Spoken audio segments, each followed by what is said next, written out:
Crosley leaned in the door and asked me how things were. I said, okay.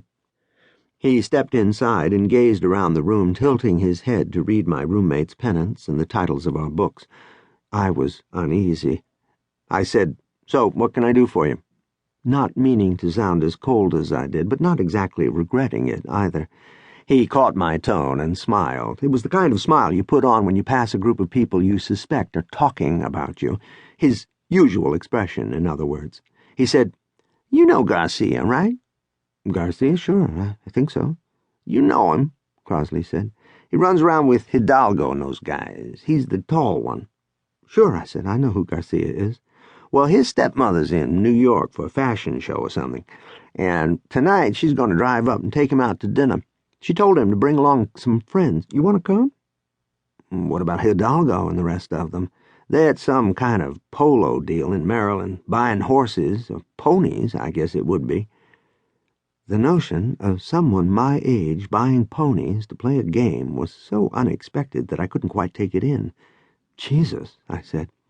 How about it? Crosley said. You want to come? I'd never even spoken to Garcia. He was the nephew of a famous dictator, and all his friends were nephews and cousins of other dictators. They lived as they pleased here. Most of them kept cars a few blocks from campus, though that was completely against the rules.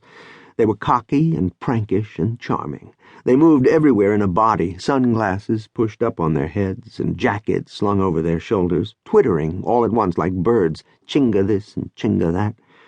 The headmaster was completely buffaloed. After Christmas vacation, a bunch of them came down with gonorrhea, and all he did was call them in and advise them that they should not be in too great a hurry to lose their innocence. It became a school joke. All you had to do was say innocence, and everyone would crack up. I don't know, I said. Come on, Crosley said. But I don't even know the guy. So what? I don't either. Then why did he ask you? I was sitting next to him at lunch. Terrific, I said. That explains you. What about me? How come he asked me? He didn't. He told me to bring someone else. What, just anybody? Just whoever happened to present himself to your attention? Crosley shrugged. Sounds great, I said. Sounds like a recipe for a really memorable evening. You got something better to do? Crosley asked. No, I said. The limousine picked us up under the awning of the headmaster's house. The driver, an old man, got out slowly and then slowly adjusted his cap before opening the door for us. Garcia slid in beside the woman in back. Crosley and I sat across from them on seats that pulled down. I caught her scent immediately. For some years afterward, I bought perfume for women, and I was never able to find that one. Garcia erupted into Spanish as soon as the driver closed the door behind me. He sounded angry, spitting the words at the woman and gesticulating violently. She rocked back a little, then let loose a burst of her own. I stared openly at her. Her skin was very white.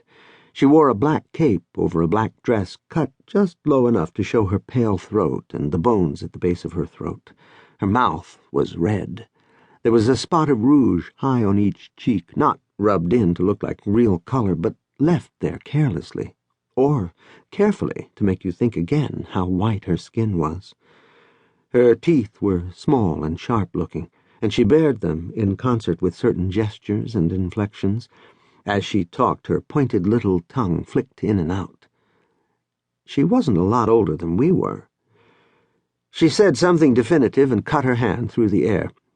Garcia began to answer, but she said, "No," and chopped the air again.